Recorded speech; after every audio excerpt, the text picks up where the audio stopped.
Welcome to the Met Show. I'm Dr. Rami Al-Bahri, your host today. At the Met Show, we dive into the stories, expertise, and research of extraordinary people in dentistry, medicine, and entrepreneurship. Our mission is to make you a sharper, critical thinker.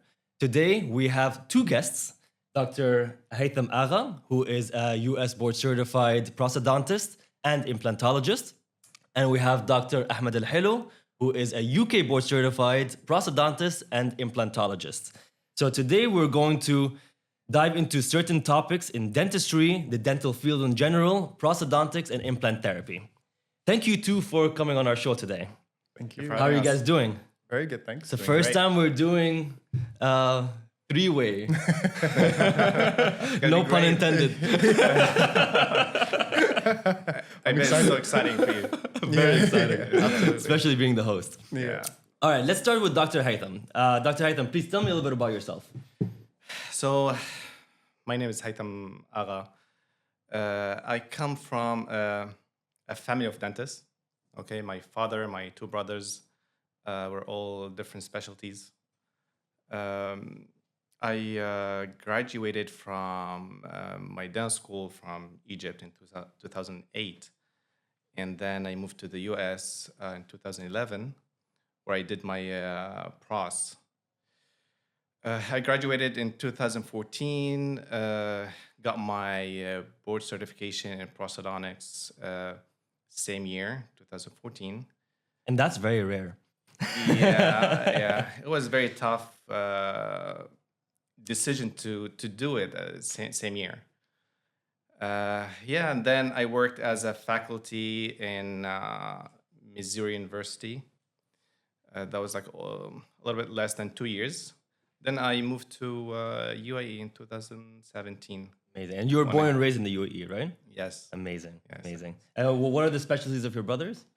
I have my younger brother, he's a periodontist, and my older brother is an orthodontist. Wow. So the full team. Yeah. Full team. We just need endodontist in the Yeah. team, but yeah, it's not there yet. Maybe my son. I don't know. I love endodontists, but like doing one procedure for the rest of your life is not for me. No offense to endodontists, by the way. No Just in offense. case. We respect you. Yeah. So to walk me through what it takes to become US board certified. Like walk me through the process. Well, to be board certified is not mandatory. First thing, after you graduate from pros residency, so it's a lot of work, a lot of studies. You have to prepare cases, different cases to meet the requirements. And what are those cases? So it's first thing, it's an exam of like computer-based exam. Okay, that you have to take before you go to the oral exam. So after you clear the computer-based exam, which you're allowed to do in the beginning of your third year, basically, and you won't be eligible to take the oral exam until the end of your third year of residency. So the cases basically are, one would be a complete denture case, and one would be a full rehab case. Has to be a mixture between crowns over natural teeth and over implants. And the third case would be you have the kind of the choice or the option of having a combination case between partial denture and implants. It's like it's a combination case, or to go for the scenario, which is basically cases that they give you. The examiners give you cases, and they will start asking you about it. So you basically have to pass all four to become you have to pass a all diplomat. four to become a diplomat. And like I said, it's not mandatory, but it's recommended. Yeah. And it's a lot of work. You have to, every case that you make, you should have all the x-rays, all the pictures, good, nice, clear pictures, the casts before, after prep. And you have to provide all of those. You have to provide everything. Everything should nice and neat with the good articulator. And it's a lot of work.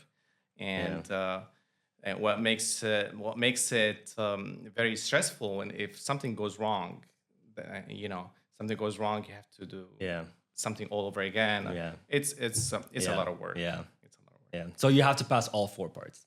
All 4 parts. So now, what makes you unique, and I think all prosthodontists nowadays, what makes them unique is the surgical experience, being a surgical implantologist, surgical prosthodontist.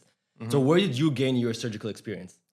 So we had the chance actually to do not too many, but at least to be exposed to the surgical part of implants during my residency. But I always had this that you, as a prosthodontist, you should place implants. And in my opinion, the best person to place implants is the prosthodontist, because at the end of the day, how the restoration is going to go or how it's going to be. After school, I was like very focused on getting a lot of courses, surgical part.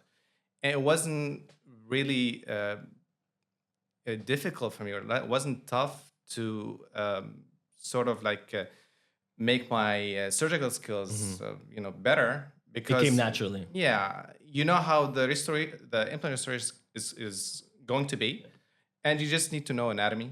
Right. Okay. And that's it.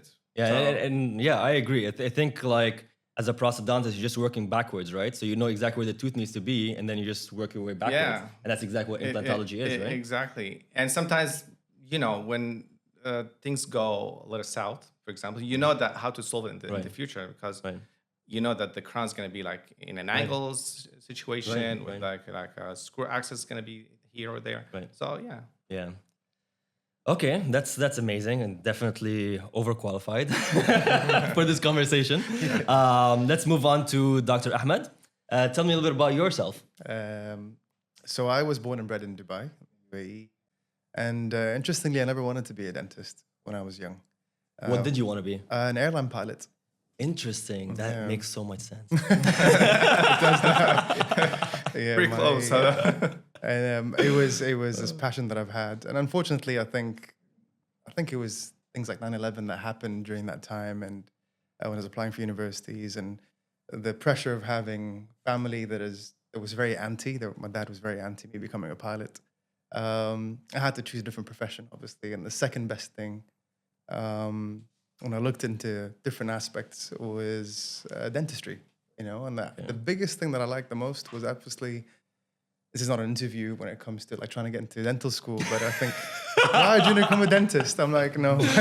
They give like a textpuck answer. It's no, because of the dexterous aspect of it. It involves a lot of manual dexterity, and that really pulled me towards it. And I come from a medical background. My dad is an ENT surgeon. My mom is an anesthetist. My brother's a gastroenterologist. So the pressure was on for me to follow that, but I tried to stay away. The person that really stayed away was my sister. She's a lawyer. So that's all these doctors do need some representation. Exactly. Absolutely, yeah. So that fit really well with how it went. So I ended up doing dentistry in the University of Leeds. Qualified. That was in the north of the UK. Qualified in 2008.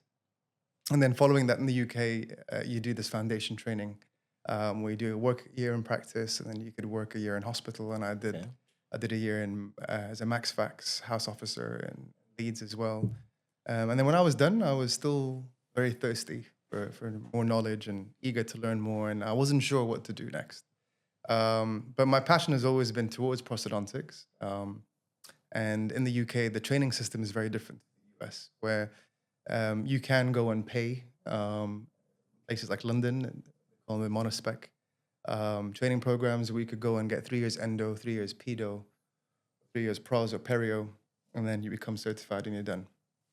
Oh, there's also an alternative pathway that you could do in the UK called the restorative pathway, which is something that's not very known outside the UK. Yeah, the US does not have like a restorative dentist specialty. Exactly. Right? No, it doesn't exist. And I don't think anywhere else in the world, actually. So it's on a known entity only in the UK, sadly. And the UAE. And the UAE, correct, yeah. So the UAE, and the restorative pathway, you kind of have to explain it. It's a 5-year training program, and the idea behind it is that you are a specialist in all 3 specialties: pros, perio, and endo. and you also get training in maxillofacial prosthodontics. Nice. And once you're qualified from that, you become an attending, and you're able to kind of lead a department and work in either a district hospital or a main hospital or in academia. So it gives you a skill set to do all these three things. Obviously, it does have a downside, I feel like, because 5 years is not enough to do all three specialties and be proficient in all of them. And obviously, invariably, you'll always be you gravitate more towards one or two specialties more than others. So I could safely say that my training was very good in pros and in endo, but not as potentially as good in perio, for instance. So I don't call myself a periodontist. Anyway, you finish the 5-year training program and then you sit your final exams, your exit exams, and that's it's a kind of a lengthy exam that you have to do. And is that the board certification? Correct, yes. Okay. And then you become... And do you get to pick which one you want if you want to become like a... Because it's a 3 specialties, correct, right? So correct, you get to pick which one you're more interested in? So I was lucky enough where the things have changed now, where I was one of the last batches to kind of... You end up becoming a restorative consultant or intending, but you also get to choose one of the specialties, because just in case you need to represent yourself, obviously, overseas, you could pick one, pros, perio, or endo. And I ended up picking pros. Thank God. Yep. It was the best decision, actually. And I was able to then sit the exam, which was very different to the American style. The American board certification, trying to be unbiased here is more challenging because of the requirements. And as you both know, because you're both certified, and having seen the candidates when I was in Florida, it's a more challenging exam because the requirements are very picky. You know what I mean? The skill, they kind of go down to the nitty gritty, and the models have to be there. And if you skip one step, and if you don't verify the step, then potentially you could fail. We have to present cases. It's written exam and all that is part of it, but it wasn't as potentially detailed as what it was. I finished all that in 2019. And then I was fortunate enough to get a fellowship with the ITI, an implant fellowship. And I was with the Implant Center at the University of Florida with Dr. Luis Gonzaga and Will Martin. And so I moved to Florida. I was meant to be a 1-year implant fellowship. It was one of the best experiences of my life, I have to say that. But then COVID hit. So I ended up being... A good excuse to stay. Well, exactly. As sometimes patients say, you couldn't picked a better place to be stuck in, I suppose, during COVID. So it was actually, I was fortunate enough to be there, and I was given another fellowship to carry on, which was the digital fellowship. And then I carried on as being, as you said, faculty, clinical assistant professor over there, and then the director of the implant program. The DMD student. So it was one of the highlights of my working experiences, actually. And I moved back to the UAE a year and a half exactly. Wow. It's been a year and a half already. Yeah, I know. It was like yesterday. Yeah, seriously. When we spoke about this. So that's So where does your surgical experience come in? Because you're also surgically trained. Yes. So where did that come in towards your education? So part of the curriculum that I was in during my training program, we'll go back to the restorative training program. It came at year 3 and year 4 and year 5. So the final years, we did have implant experiences where once a week you'd be exposed, sitting alongside the attending, and you would be placing implants. Nice. You would observe, obviously, you'd assist, and then eventually you'd place them. And it was semi-guided, so that was also conventional guides back then. And they'd also have the surgical experiences, obviously, with the MaxFax pros, because you'd go and work with a MaxFax oncologist, MaxFax surgeons, beg your pardon, and then they would, you would go into theater and do stuff like that. But that obviously then went to the next level when I did my implant fellowship. Right. So that being involved in a department that was within an oral and maxillofacial department, then you were fortunate enough to kind of always be exposed to patients, and obviously surgical aspect of placing implants. Nice. So that started then, and then it carried on till then. Amazing. Okay, so it kind of puts both of you in a very unique position where you both taught. Right? Yes. And you taught, you were exposed in the UK to the education there, and you taught the DMD students and got your education as well. And same thing with you. So what do you think is the biggest difference in the UK versus US? Let's say somebody's listening to this and is like, okay, I really want to become a prosthodontist. Should I go to the US or should I go to the UK? What do you think is, in terms of the education, differs between the US and the UK?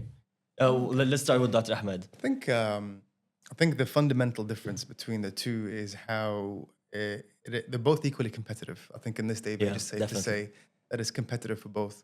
But the system in the UK, that as soon as you finish your A levels and you're done with high school, then you could, if you get the grades and you satisfy the criteria, then you get into dental school potentially at the age of 18. So that's essentially how it is. If you do experience it, you go in a gap year, then potentially 19. But in the US, it's a different ballgame, as you know. So they have to do a Bachelor of Science of some sort. Right. And that, I think, has always been, in my eyes, a bit of a positive and a negative aspect. The positive aspect is that it cements your desire to do dentistry. Does that make sense? You're able to then, at a young age, you might not know what you want to do. And this is me as an example. I think so. I think I got lucky too. I started, starting at such a young age. I wanted to be a pilot, and then I did a massive switch. So then, at that age, then you get to know, okay, do I really want to do this? And even though you might not be doing anything within that specialty, but it kind of cements that desires and weaves off anybody that is on the fence. You see what I mean? The downside is that a degree that you'll never use, and they'll just add debt. Isn't that correct? I mean, it's just more money. And I've seen these students, the poor students, they've always had a lot of money to pay. And you're not guaranteed to get into dental school. Correct. So what if you I really want to go to dental school, then you do undergrad, think they're going to go into dental school, and then you don't get in, and then you're stuck with basically a degree that you can't do anything with. Absolutely. But in the UK, can you do dental school outside of the UK, then do residency in the UK, like in the States, or no? Or you have to be a graduate of the UK school for you to do residency in the UK? You can. There are two different types of training in the UK. You could either, it's kind of funded by the NHS or the NIHR, which are basically National Institutes for Research or the service that they provide, and they pay you to get trained. Those are very competitive posts, and ideally they're home candidates that usually get them. Overseas candidates can train. If, say, somebody from within the region wants to go and train in the UK, then they pay a 3-year program. That's usually quite a hefty price, and they're tailored for overseas students. And then you finish off with an exit exam, being board certified, and then you're good to go. Okay. So you can. It opens up the door, very similar to the US. Okay. All right. Again, very qualified to have this conversation, which comes to the good stuff. Okay, let's start dentistry. All right, I'm gonna start with maybe hating a little bit on the UK. But what is up with this bonded resin veneers? They are obsessed with these bonded resin veneers. Absolutely. First of all, why, and what are your thoughts? And then we'll ask Dr. Haitham what his thoughts are on those being US trained. I mean, I'm again, I think I'm gonna have to be impartial on this, just to not offend anybody, but I think always politically correct. It's people, we live in an age that everyone's very sensitive these days. Trump is president now. It's okay. Exactly. Exactly. So anyway, back to that. Composite bonding is what they call it. They is I think it's gone beyond control now. I got trained in a technique where the methodology treating cases, just tooth wear was good, but I'll be honest with you, I didn't see my cases long term because I only saw those cases in a short term. So now I've been qualified since 2008. You get to see those patients that have had this composite veneers or composite bonding that you see, bonded veneers that you see them, and now they've been done by everybody and anybody, and people are requesting them because of social media, which is why it's another hot topic that social media is influencing what dentists do these days. The demand is there, so people are just going beyond their comfort zone, and they case selection is incorrect, and they start to put these on without any consideration to the anatomy of the tooth, the cleansability, so on and so forth. So then you get obviously the mess that you see of composite staining, chipping off, and things looking really, really bad. There is in the UK, to kind of summarize, the stance on it is that it's biologically very conservative. Yeah, what I mean? because you're not prepping, right? You're just kind of like just adding on to it. Correct. You're just adding on to something that has already been worn or damaged, and then you refurbish and you replace. And then obviously the remuneration. So you have a system there that does have a health service that, is limited with what they can remunerate. So therefore, value for money, it's cheaper to actually do composite bonding than something else. And then retrievability and availability is another aspect. You're able to then, things fail, you're able to kind of redo it. How much would you charge for something like that in the UAE? Because patients do request it, right? They do. They do request of course, it all the time. I mean, I work in a place now that is salaried, so I don't know how much would an average composite Ooh. veneer. How much? How about you? Honestly, I don't do it. Yeah, I don't do it either. But if somebody do it. really pressed you to it and it was the perfect ideal case Well, to do something like that, I would charge for the bonded resin more than ceramic, honestly, because it takes too much. It does. Too much time, too much work to create the anatomy back. So in ceramic veneers, the lab is doing all what you're supposed to do. No, but you can technically have the lab do it, right? You can do like an injectable mold where that's thing, But yeah. you And then also- you still have to do the finishing, the right, separating. of course. Yeah, it's a lot of work. Yeah, it is a lot of work. And a lot of complications, right? lot of Because then complications. the patient's like, I paid for this, then I'm going to come see you every couple of months because I have a chip here and a chip here, and Correct. you have to fix this, and you have to polish Exactly. this, and it became matte, it changed color. That's it. That's the thing, actually. The other thing that's they easily get stained, Right. matte, chipping easier than porcelain. It's technically it's weaker than porcelain. Yeah. It is. The fact that you're not prepping, so you don't have like proper margins. So that's it depends on the patient's habit. If he's like a good oral hygiene, Right. he gets like controlled oral hygiene or not. So things can get much worse when you get the. So I guess bonded case selection would be a resin. very- Case selection is very important. Plus the clinician that's Yeah. doing it should be done properly. because he's basically shaping it, right? Yeah, I mean, we're talking about that concept here that is there, but sometimes it's getting abused. Yeah. Absolutely. Yeah, and not doing properly. Yeah. So you can't say that it doesn't work, but the clinician that's doing it has to be done correctly. Right. Okay, so basically you avoid doing it. I mean, case selection. I think Case it goes selection, back to case selection. yeah. I think I'm grateful that we all agree on this. Yeah. Case selection is important. I've seen some Yeah. people who had erosive wear, and I'm not prepping really because the label aspect has already been kind of Right, prepped. right. And you look at them and you have this discussion, if you see what I mean, if the occlusion is favorable, if the diet's been controlled, etc., and all the causative factors have been addressed, Right. then you could always go with that. And then with an understanding that if there is a maintenance protocol that you need to come, things will chip and things will fail, and if things don't work, then we could always remove it and then go with It's an it's indirect kind of restoration. what we call it reversible, Yeah. which It is is. good. Which That's is- the which only is good good. thing about it. Yeah, Actually, yeah, that's yeah. reversible. It's That's the minimally biggest selling invasive. point, I think. It's minimally Yeah. invasive. Yeah. Then you could go back. But then you have people who are 25, 24. They're like, Yeah. I never had them. They're like, Yeah. I'd like these composite veneers done. They're perfectly fine teeth, mild crowding, just ever so slightly, and some staining. And then they just want to and they'll get that done. And they look awful, as you said. Yeah. The case selection is completely wrong. And the long-term maintenance, as you Yeah. said, Yeah, is it's horrible. another aspect. So it's not value for money, which is why I've never seen them being done in the US. Yeah, we rarely do them. I think in the US, you really care about follow-up. We want to have things, and I think this is why I think the US mentality is a little aggressive, Correct. as opposed to the UK, because we're trying to avoid complication rate as much as possible. So we prefer predictability, yet a little aggressive over something that's less aggressive and less predictable.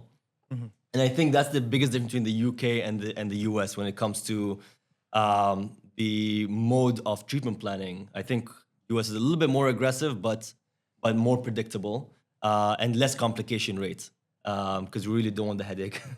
Yeah, get over that. Moving on to another topic. Digital scanners. You had a whole year fellowship in digital dentistry. Yes. What do you think is the limitation of digital scanners now? So basically, what do you not use your scanner for? That's a good topic. At this day and age, so at this moment in time, Sorry, not this day and age. I'm like an old man. I'm old, but yeah. Anyway, so at this moment, I think the scanner is a fundamental part of my day-to-day dentistry. Yeah. I don't think if my nurse is watching this, my assistant, she doesn't know how to mix alternate anymore because we've just, the area and a half, we just stopped doing that. Or PVS impression. Yeah, right. I think it's the way forward. It's people who don't use scanners or anti-scanners, I think need to kind of catch up with time. And there are people who are out there that just don't want to. Yeah, they just don't touch it. They're just terrified. Or they just have this terrible experience in the past and they don't want to. But when it comes to how the technology is changing, it's scary. It's rapidly changing. And it's interesting how just from a software update, sometimes things improve, changes, as you could tell. Same machine, Same machine, yeah. But then it's just the algorithm changes and you're thinking, oh my AI. God. Absolutely. Yeah, like the scanner, like I know the 3Shape has AI in it and then doesn't capture the cheek or the tongue or anything like that. It just deletes it automatically. Automatically, It's so crazy. what do you not use it for? For me, complete denture construction. Okay. So not very common in this part of the world. But if you were to do it, and even back in the US, I would go semi-digital. So it's kind of not completely digital. There's still some way. So I do, for instance, my primary impression would be from a scan, but then my final or master impression would be, again, you'd make a custom tray made off that. Jaw relation records would go back to do you think it works? conventional. Because we've seen the studies and we've seen at least let's call it the case reports of them doing complete denture fully digital, where they're actually scanning. Do you think that works? Well, I mean, I have a friend of mine. He works in the U.S. and he works in a fully digital practice where they make a lot of digital dentures. And I haven't used one, but he says that the fit, the suction, the adaptation is great. Really? According to him, yeah. He showed me that picture, a video of that patient trying to remove his I've denture. seen that. That's been trending. You just put the floss underneath and you try to pull it.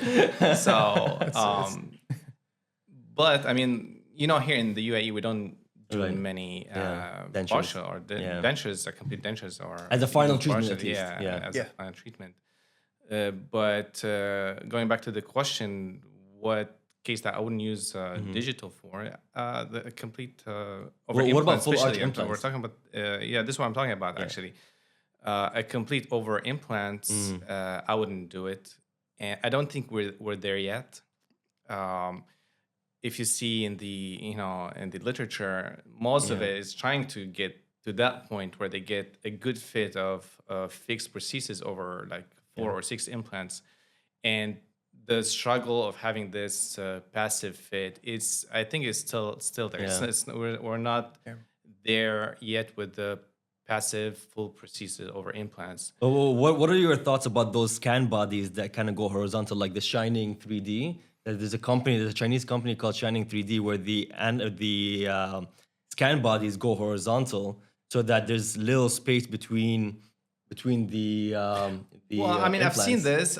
They say it works. I actually never tried it. I haven't tried it yet, but still, I mean, we have to use it to see See if it works. relatively if that works or not. I think it's a very interesting concept. I think back to just for that concept of dentures, I think the useful part of digital dentures, if a patient comes in with complete dentures, for instance, and they're just worn or the intaglio surface is, not satisfactory. So then you could always do a wash impression and then scan extraorally, intraorally. And then I found this to be quick step of then getting a try-in that is 3D printed, then going to finish. And the finishing is either milled from a puck, the Iberclaw pucks that they have, or 3D printed base and then glued in teeth that put them together. And I think the biggest advantage of that I found from my experience was if, say, the elderly patient had some difficulties or the dementia and then they're forgetful. I mean, I had a lady that used to come in every 3 months and then she lost her dentures and she had, I think, over 20 cats. And I'm pretty sure the cats used to hide them from her. Maybe. And that was a common thing. Dog likes to eat them. Yeah, or something was going on. But it was the easiest part for me was just to call the lab, give them the reference number, 2 clicks, and then they printed it. And then she'll come pick them up within 3 days. Or a week, whatever. So, that I think that is a very promising field. And I think complete dentures will eventually get there. But at the moment, I also share the same thing with you, is that when it comes to complete implant supported prosthesis, from experiences and from what I've seen, I don't think we're there yet. Yes, there are ways you could shortcut where you have these flags. They call them the flags, aren't they? Where you just go like dominoes. Dominoes, yes. Yeah. No, but that's for photogrammetry, right? Those are a little bit different. So for that one, you need the extraoral scanner. Yes. So we're talking about the intraoral scanner. So that's the ones where, because they found that the limitation when it comes to scanning, the limitation is horizontal, not vertical. So that's why they try to get the scan bodies as close together as possible. We're using an intraoral scanner.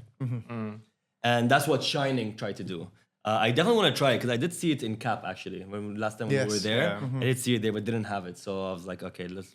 I think again, something like that may be promising, but then I'm a bit more old school when it comes to what's a long-term effect, you know, and they're expensive. Like I guarantee that it's not going to be something cheap, and they invest into that, then it might not work. So I think it's just waiting to see that's going to be a game changer, and then to do that. But at this moment in time, I would stick to the limit of being partially dentate patients.